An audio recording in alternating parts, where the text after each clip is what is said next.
I was a high performer. And as a high performer, I know how to work and I know how to hustle and I know how to overwork. So one thing I did not know was how to take care of myself, how to put myself first, how to really make sure that everything that I do is from a grounded and healthy place rather than a place of fear. Welcome to Business Origin Stories. I'm Amy Schutte, your guide to crafting a magnetic message for a profitable business.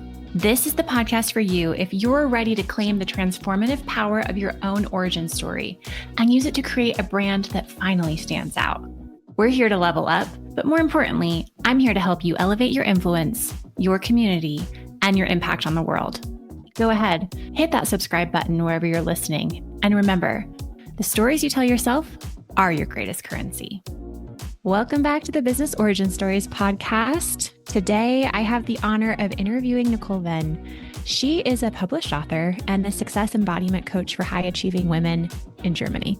She's my first international guest, and I am just so honored to have her here today. I met Nicole back in 2020 and have watched her skyrocket her business over the last few years, and it really has come down to a lot of the things that we talk about in this podcast interview. Nicole goes deep. She shares some just incredible wisdom with us. And so this is one you'll definitely want to go back and listen again and again, probably a couple times, or take some notes, because she's just giving so much in this interview. And her success and a lot of my success in business has come down to a lot of the things that we talk about in this interview. So I hope you enjoy it. Nicole is and when her book comes out in English, which I say way too many times in this podcast episode, but when it comes out in English, I can't wait to share it with my community. So with that, here's Nicole. So can you tell everyone where you are in the world? I am in Munich, Germany, and I am born and raised in Germany. So I didn't just move here. I am actually from here, but I'm US educated. That's why my English is quite okay. Your English is beautiful. We have crossed paths through a coach that we both love. We might give him a shout out later in this, but so that's how we connected. But I have enjoyed following your journey so much. You have a new book that's launching, so we're going to talk about that.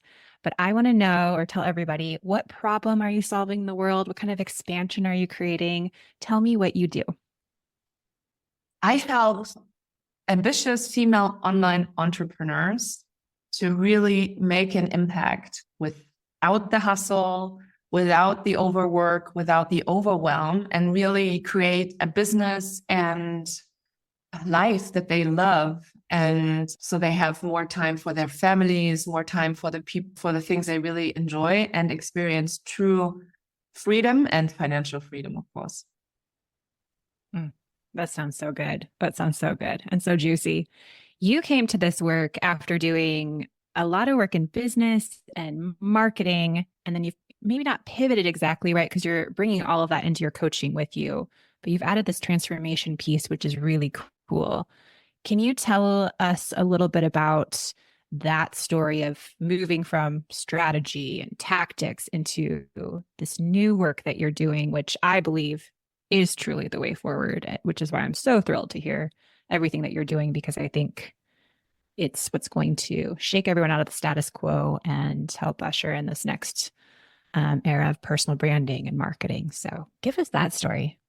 How did I get here? So I'm an online marketing strategist with more than 2 decades experience. I went to university in the US and I studied business and administration with concentration marketing, and I've never done anything else. So in my first career, in my corporate career, I was actually on a C-level of an American firm when I had my first daughter. And when I had my daughter, I basically fell down the career ladder, let me put it this way, because I was surrounded by a lot of men, and they did not believe that a mother should be working. My boss even said to me, a mother belongs to her children. And I felt like it did something to my self-esteem to become a mother in that environment. And even though I continued working for another 2 years, I let myself too close to a burnout because of like really trying to be everything at once, like being the best mom, being the best employee, being the best wife, and all of these all of these expectations that we have of ourselves as women, as a lot of women do. And I was a high performer. And as a high performer, I know how to work and I know how to hustle and I know how to overwork. So one thing I did not know was how to take care of myself, how to put myself first, how to really make sure that everything that I do is from a grounded and healthy place rather than a place of fear. And when I started my own business, I did the same thing because I was still the same person. So I took all of these overworking, hustling, doing more, showing everyone that I'm good at what I do, all of this coming from a place of fear of not being good enough. I took all of this with me when I started my business. And it didn't take long for me to reach my first milestone of 100K a year.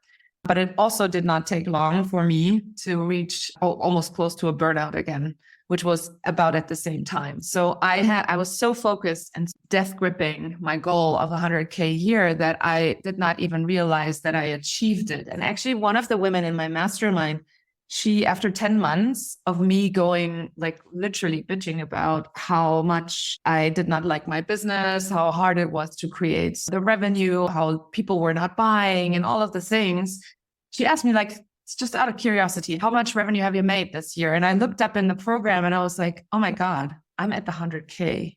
And she's, so I've been listening to you complain for 10 months and you've already hit your goal for the year two months earlier than you were planning on. And that literally shook me to my core, because I was so focused on lack and on what's not going right that I didn't even realize when I was getting where I wanted to go. And again, as I said, I wasn't far away from another burnout. And then this woman from the mastermind, she suggested that I started meditating. And I was like, meditation? Isn't that something for like weirdos? People that live in the woods and then have incense candles and on yoga pillows and just all day. Isn't that what they do? That's so funny.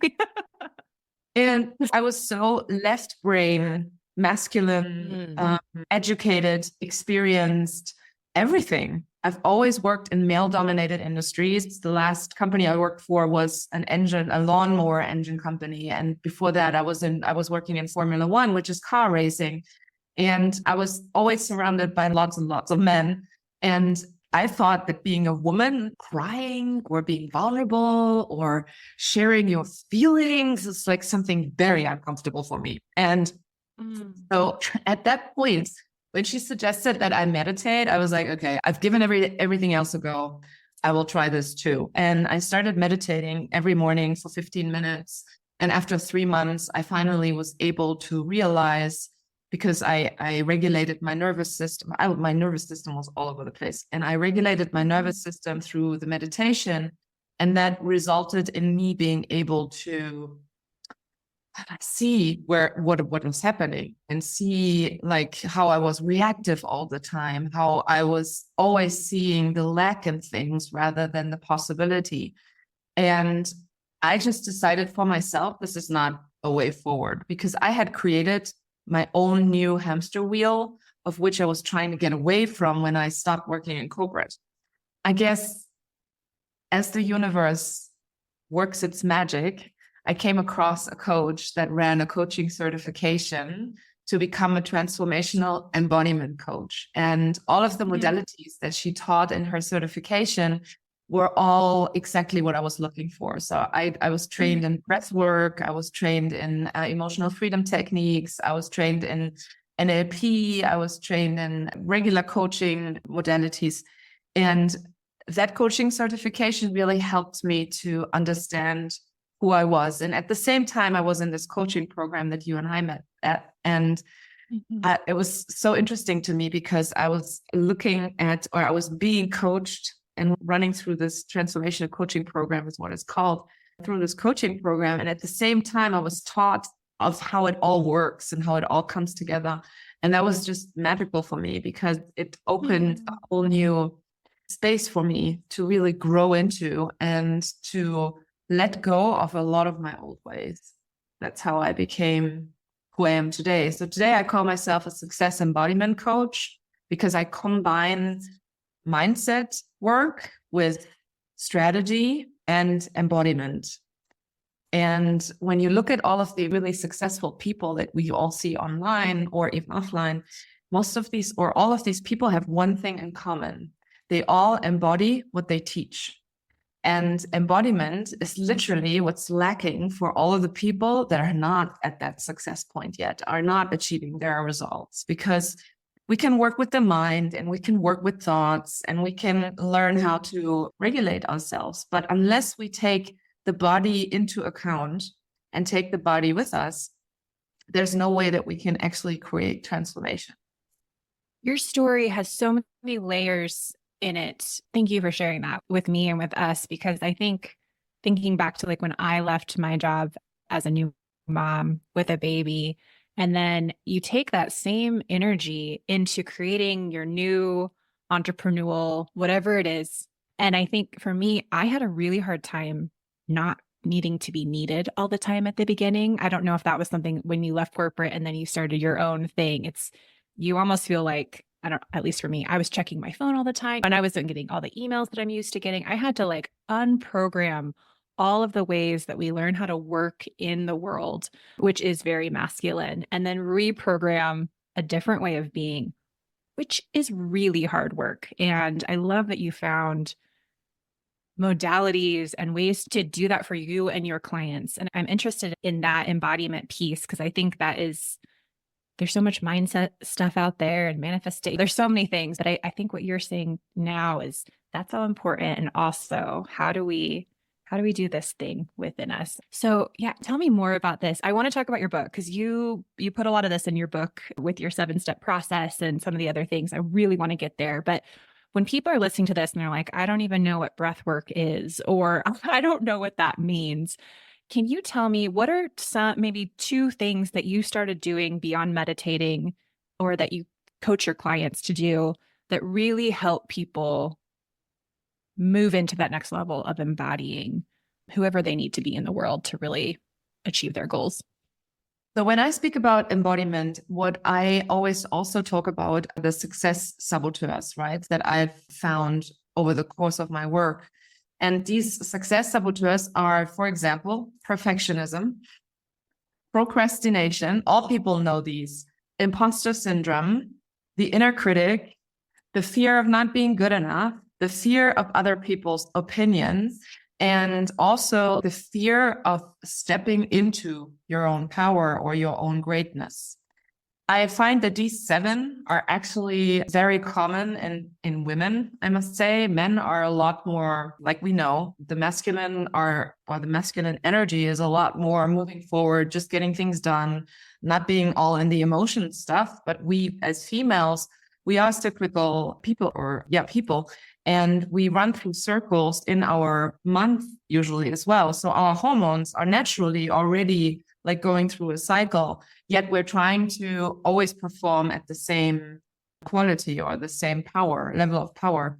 And when we get in the overwhelm, when we are faced with lots of outside stuff and stress and all of the people demanding things from us, our nervous system gets dysregulated.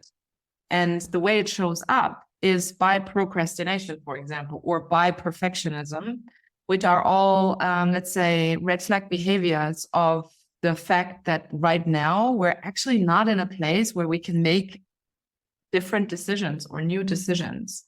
And when I speak about embodiment, it's literally coming back into your body, getting out of your head and into your body and grounding yourself. And then you are able to be creative. Then you are able to create. And also at the same time, it's so much more fun to be in a place of regulation because you have so much more freedom. That's why EFT is emotional freedom techniques. Because what happens is when you're stressed and when it's all too much and everyone wants something and the kids are crying or the kids are sick and work's not going the way you want it to work, and we try to fix it in our head and we try to fix it with our head, that's just not possible. And as Albert Einstein said, a problem can never be solved from the level it was created. That also applies to the problem cannot be solved when it was created in your head. So you can't solve it with your head, but that's what we're trying to do. And that's why we start reading things, or we start looking things up, or we scroll social media. And a lot of the times, lots of these behaviors are just to numb the fact that we are in complete overwhelm. And getting out of that and coming back into who you are and into being a human being rather than being a human doing is one of the hardest parts. And I've been there. So I'm not sitting here and saying I already know everything, because I don't believe that it's a goal to get to. I just believe it's a journey that I went onto, because I decided that I wanted things to be different. I wanted to truly transform my life. And when I was working just with my mind, I didn't quite get to the results that I was looking for. And I came to learn that the nervous system plays a humongous role in this whole, in our whole being. And if Dr. Joe Dispenza, he even does a lot of research around how the body becomes the mind and vice versa. And so we think we're doing things in our head and we're changing things, but our body is already ahead of us. So our body is already having processes in place, like hormones being produced long before our mind catches up. And then when we are in overwhelm, we are actually in a fight or flight mode, or we're like completely out of it. So we literally just need to calm down. And doing that, as I said, is the hardest part, when you've learned that you're only safe when you perform, when you do more, when you create more. And what can I say? As I said, I'm still on this journey myself, but it's literally something I do every single day. So if someone out there, if you feel like any of this speaks to you, and procrastination and perfectionism, and these are holding you back, then I recommend just doing just one embodiment practice every single day and making that a routine. And one of the easiest ones to do is to breathe, to take 5 minutes of deep breaths through the nose, in on 4, and through the mouth out on 6, and doing that 3 times a day for 5 minutes. And I'm telling you, your life's going to change. Breathwork that's a fantastic recommendation for people. I think I didn't realize how often I was holding my breath until last October, and I started doing some breathwork sessions, and then that became a theme of, you're not breathing. And it was such a weird realization, because of course I'm breathing, I'm alive, but to purposely think about it and to actually get back in my body and to make that a practice has been huge for me. So I love that as a tip that you're giving. And we sometimes, so everyone listening right now, say that again. Tell everyone listening that breath practice one more time. How many counts? So how many counts out? It's 3 times a day, 5 minutes each, and it's breathing in on 4, 2, 3, 4, and out on 6, 2, 3, 4, 5, 6. Beautiful. Okay, everyone stop this podcast right now and go do that, and then come back. That is fantastic. Do you find, obviously this has changed your life, you coach a lot of women through masterminds and one-on-ones, correct? And has this been something, is that the first thing you tell people, this is something I need you to start doing right away? Or is it custom per person, or is this kind of a non-negotiable as part of coaching with you, is let's all breathe? What does that look like? It's actually something I tell everyone right away. There's 3 things that in every container that I run, or not every container, but I have a group coaching experience for 12 months for women. And I also work one-on-one with women, and I do have a mastermind. And before anyone asks, they're all in German.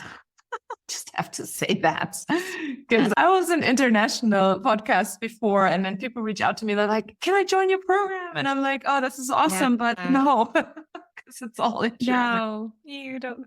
It's all in German.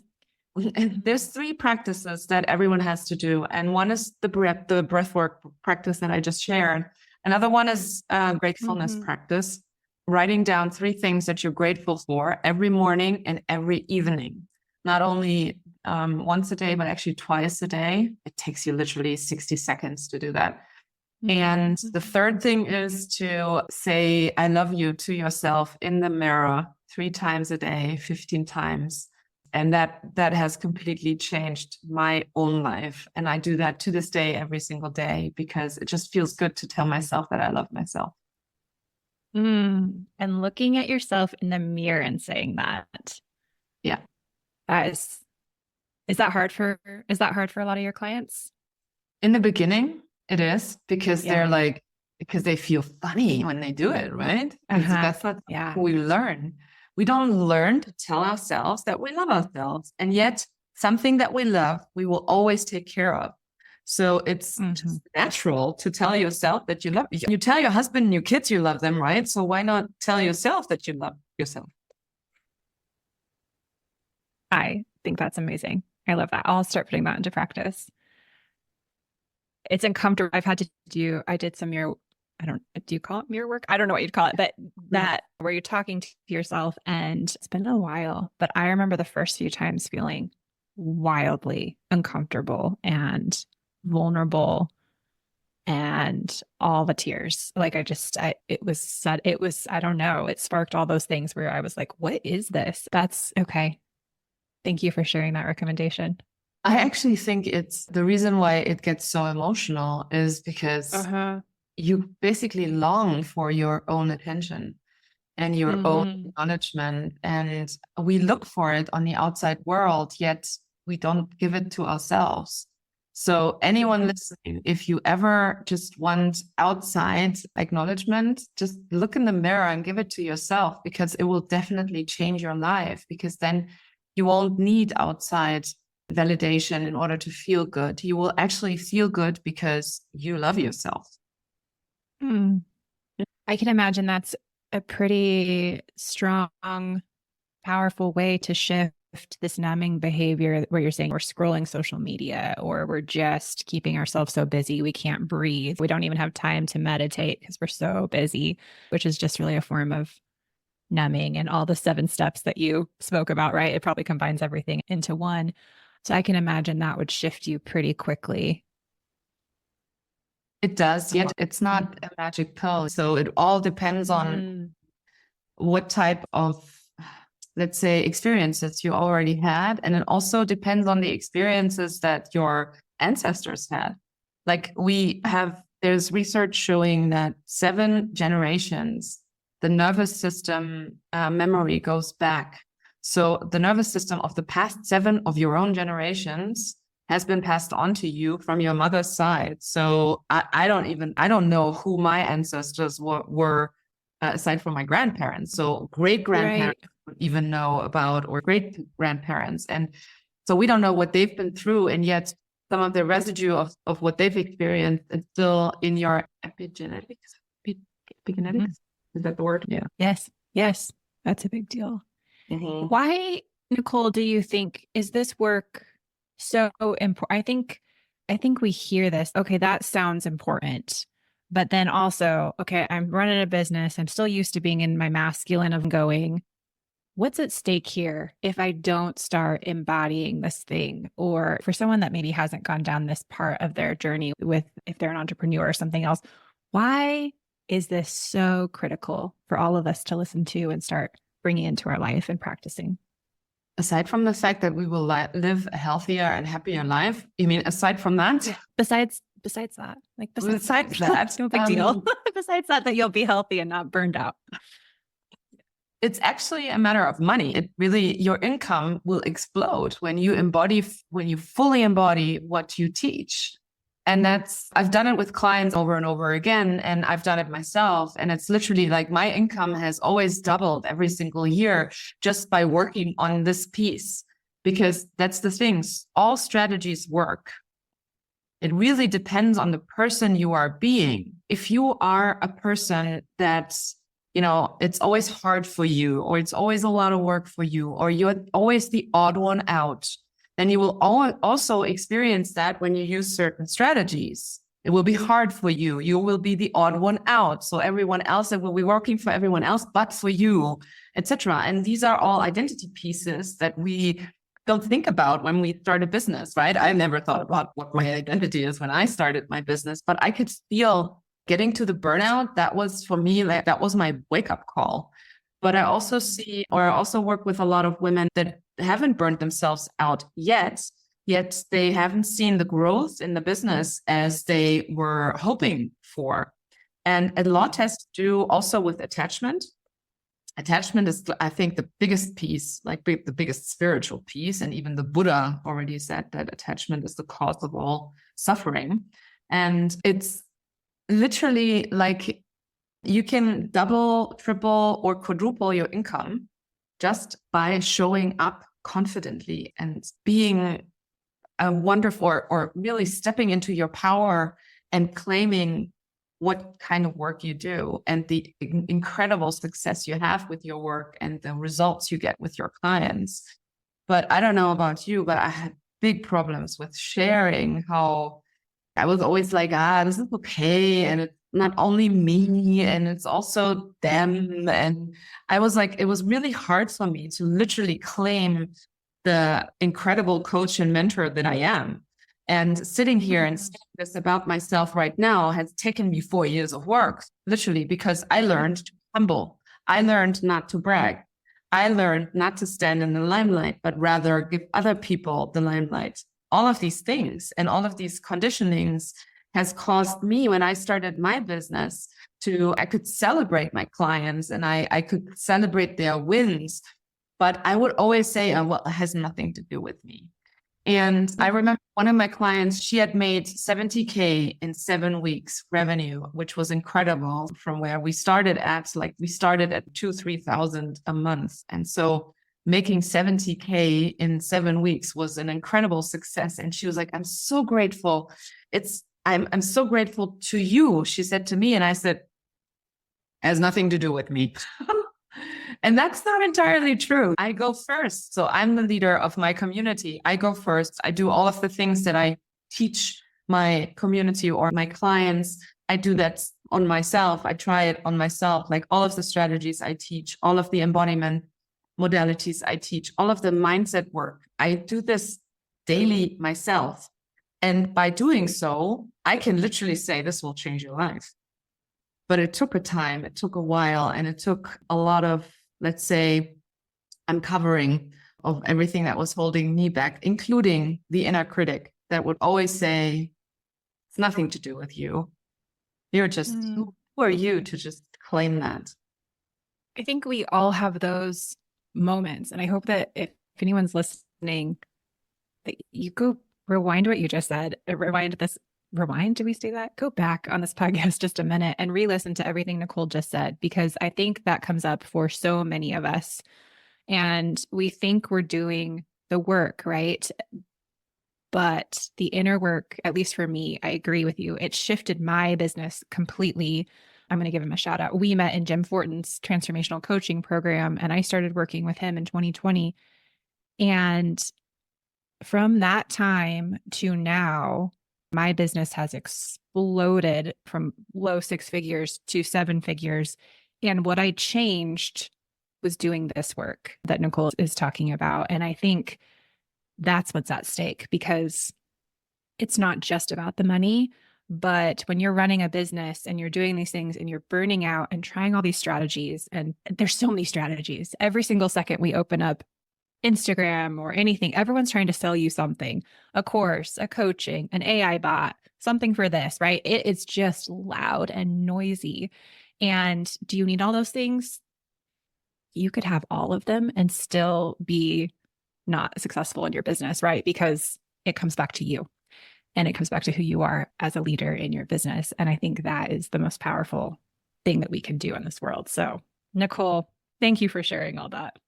Your book is about this. I want to talk about your book. It's coming out in German, so we cannot read it in English, but I know that you're going to, yet I know that it will be in English soon, so I can get my hands on that thing. I only know 3 phrases in German, so I will be useless, but I cannot wait to read it. But can you tell people, because when it does come out in English, I will be putting it everywhere. Tell me about this book, because you have some really cool stuff in it that I'm very jealous of everyone else who can read German. You got some Sex and the City references in there, right? You've got some stuff that I want to read. Talk to me about, tell us about your book, because when it's ready, we're all going to get it.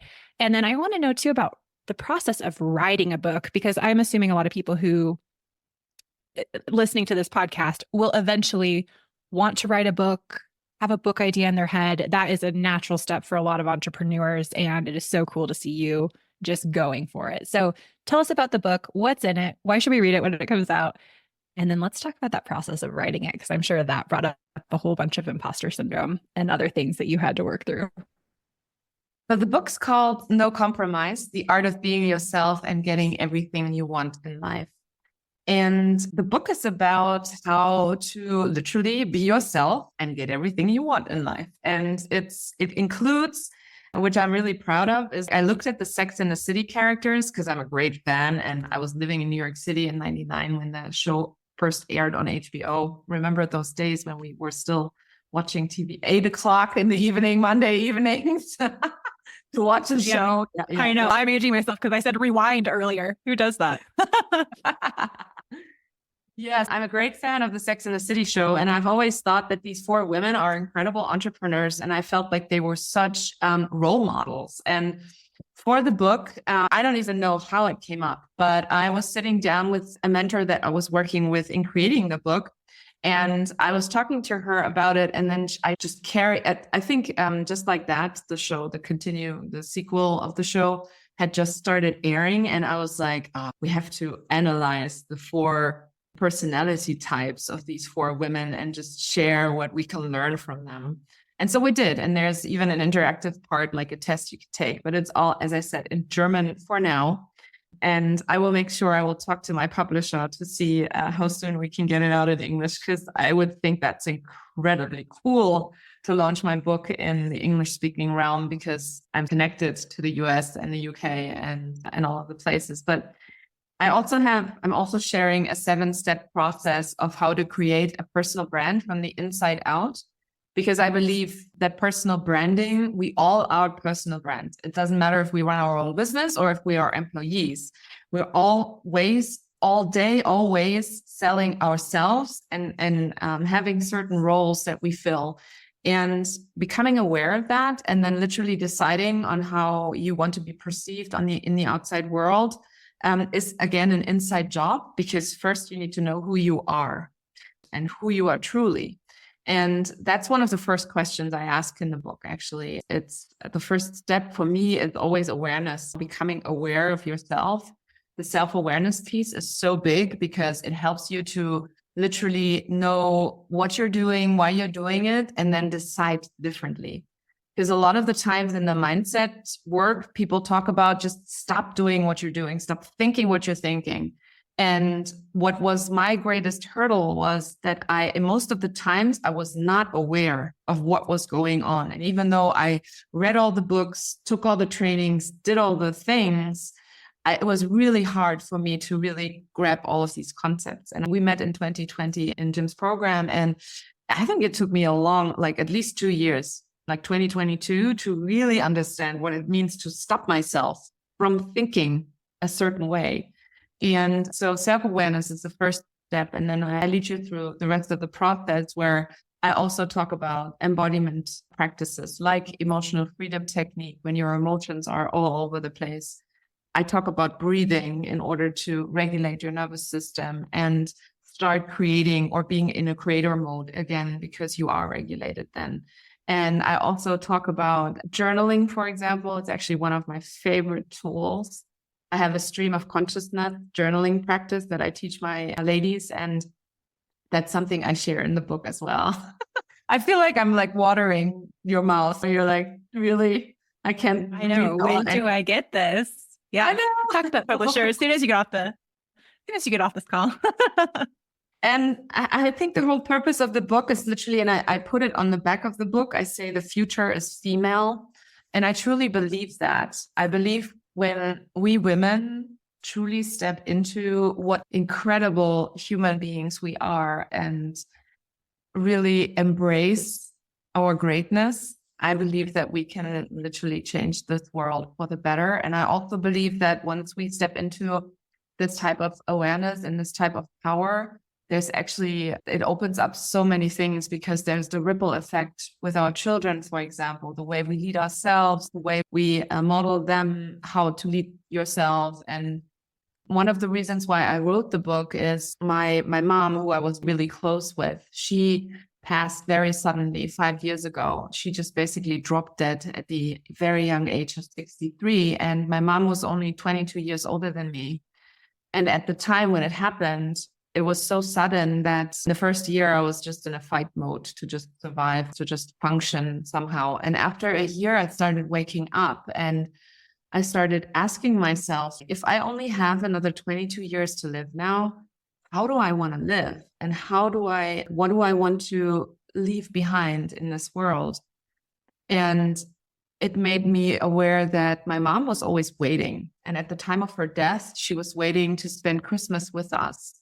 And she was waiting for us to call. She was waiting for us to take her on holiday with her because she was single and living with her dog. And I came to realize that a lot of women always wait for Prince Charming, for the next promotion, for the next milestone, the next holiday, the wedding, the children, what have you not. And I decided then and there that I'm done waiting. I just want to go and be the creator of my own luck, of my own truth, of my own life, and stop waiting for or just passing time. A lot of people are on this planet just passing time.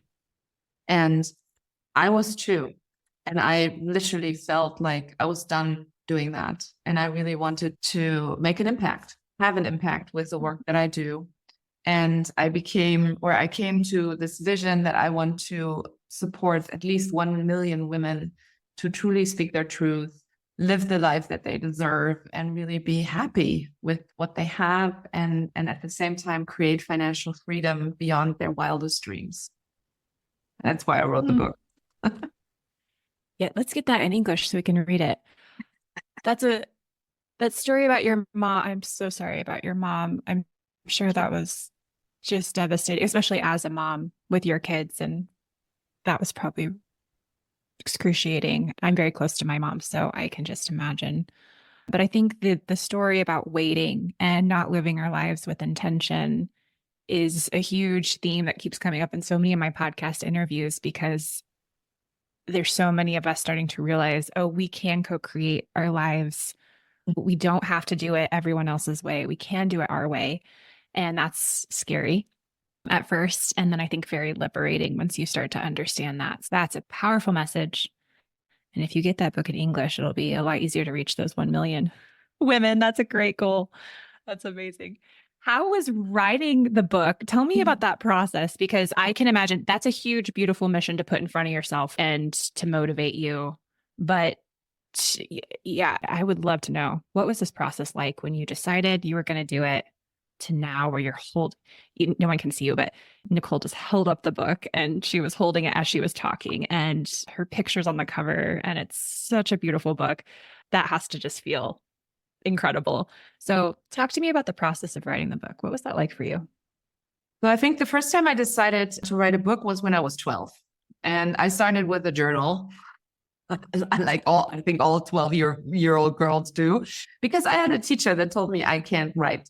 I had a German teacher that would tell me I can't write, and my writing is like a 5-year-old. And I had lots of teachers that kept telling me this. And it's so funny because I didn't realize what it did to me until I started my own business. And I pretty quickly realized that I needed to start a blog.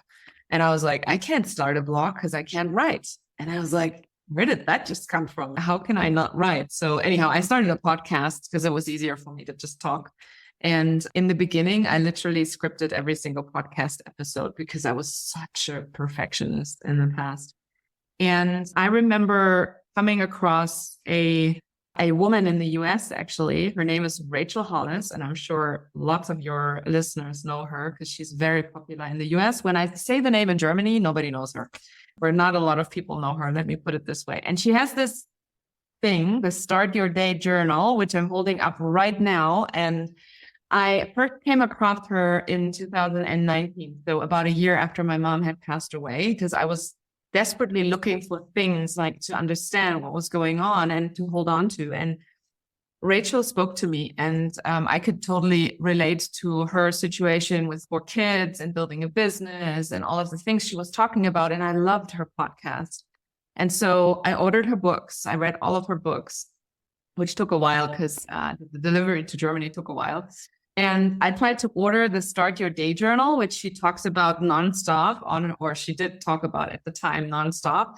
And I could only order it to the US. So I had to wait until August of 2019 when I was visiting friends in Washington, D.C. to order the book to my friend's house or the Start Your Day Journal. And then I finally held it in my hands and I was so excited. And the first entry I did, and I did it in English back then because I do a lot of things in English. Then so she has this thing where she doesn't only write about like today I'm grateful for. The next thing is 10 dreams I made happen. And the first thing I wrote down was I am a published author. And this was on the 2nd of August in 2019. And I was so convicted at the time that I will write a book. I had no idea what to write on. If I would have written a book on that time, I probably would have written a book about marketing strategies for startups. Because at the time, I was working with startups a lot and with small, medium enterprises. And so I'm happy I didn't, because that would have been a really boring book project to do. And I left the thing aside. I wrote it in the Start Your Day Journal every single day for the next 4 years. And I started with it, on let's say a year and a half ago. Because in the summer of 2022, so 3 years later, I met someone that's really popular in the German personal development market. And we met on holiday. He was basically lying by the pool next to me. And he is very big on public speaking. So he is a big public speaker in Germany. And we started talking, and it was so interesting because my husband spoke to him first. And then he was like, oh, my wife does exactly what you do. And I'm like, not even close, like a person who has, I don't know, 200,000 followers on Instagram and on YouTube. Wow. And like written 4 or 5 books and has this really millions, like tens of millions of downloads on his podcast. Like he's really famous in, as I said, the personal development space in Germany. And it's like you lie next to Tony Robbins by the pool, and then your husband just says, my wife does exactly what you do. And we started talking, and he's known for his real talk. So he said to me, it's really interesting what you're doing. It's nice what you're doing, but you're not thinking big enough. You women don't think big enough. You don't allow yourself to really think big enough. You should write a book, he said to me. And I was like, okay, here's another nudge from the universe. I hear ya. I will start writing a book. So I booked a course or a mentoring where I learned how to come up with the idea of the book. And I created the idea, and then I started writing. And then I was like, I was too busy at the time. So I stopped again, and I picked it up again in exactly a year ago in April of 2023. I was like, okay, now I'm ready to literally write the book. And I started writing, and it was a beautiful co-creation process between my publishing house, which is female-led as well, which I'm really proud of, that I have 2 incredible women that support me with their publishing house, and also my editor. She had always been like my greatest support. And I wrote the book in a couple of months, and then it literally, I thought I would be done by the time I handed in, but that's not true.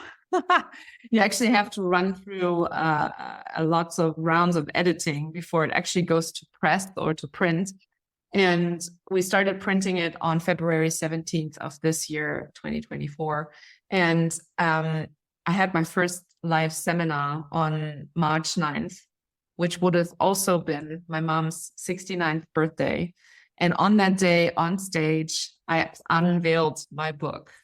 And I was just like so moved and crying on stage and so proud of calling myself a published author now. And not only that, my book is coming out on April 11th in Germany, and it's right now in the pre-order phase, and it's already an Amazon bestseller, which I'm even more proud of because that's incredible. Wow. Yeah. I know I keep saying people can't see us, but I'm holding so much emotion for you because that is an amazing story, and like the synchronicities of your mom's birthday, and What a Yeah, beautiful divine co-creation for this book, for the world.